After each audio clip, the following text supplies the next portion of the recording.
মারেন মারেন মানে এক উদ্যোগ করে দেখি কোথায় কি কি করবেন আপনি মারবে বাগাত দিছি আমি চিনি না আমি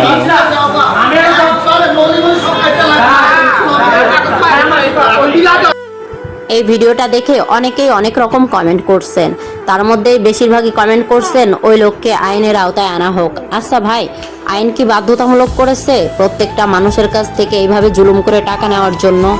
ভাই, যার পরিস্থিতি যেরকম সেই বোঝে কতটা মানসিক ও আর্থিকভাবে ওরা টর্চার করে থাকে।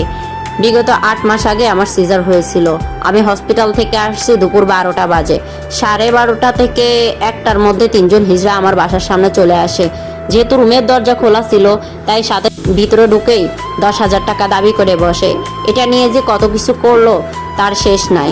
আমার হাজবেন্ড অনেক ভালো করে তাদেরকে বুঝিয়ে বলেছে আমি আমার রোগীকে নিয়ে আসছি, যেখানে 1 মাসের ওষুধ কিনতে বলছে সেখানে আমি 8 দিনের ওষুধ নিয়ে আসছি।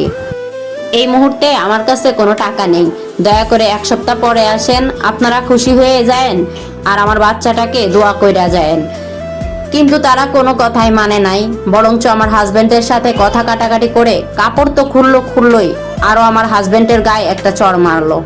আরও বাহির থেকে আমার হাজবেন্ডের গায়ে ইট ছুঁড়ে মারছে টাকা না দেওয়ার কারণে। তারপর আমার হাজবেন্ড ধৈর্যের বাঁধ ভেঙে বডি নিয়ে দৌড়াই গেছিল তাদেরকে মারবে বলে।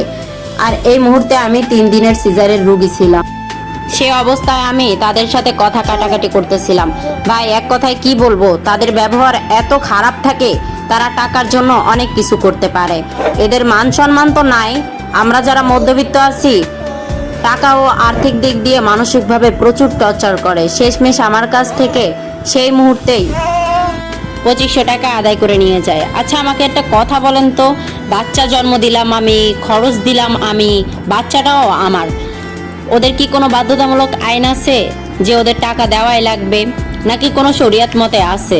বুঝলাম ওদের কোনো চাকরি নেই, ওরা কোনো কাজ করতে পারে না, কিন্তু ওদের মতো অনেক মানুষ আছে যারা কর্ম করে খাচ্ছে, কিন্তু তাদের চাহিদা সীমিত হলে মানা যায়, তারা অনেক বেশি চাহিদা করে। ভাই, আমি মনে করি এই ভাইটা অনেক ভালো কাজ করেছে তাদের থ্রেড দিয়ে, কারণ তারা যে এত খারাপ বিহেভ করে, এত খারাপভাবে জুলুম করে টাকা নেয়, সেটা ভাষায় প্রকাশ করা যায় না।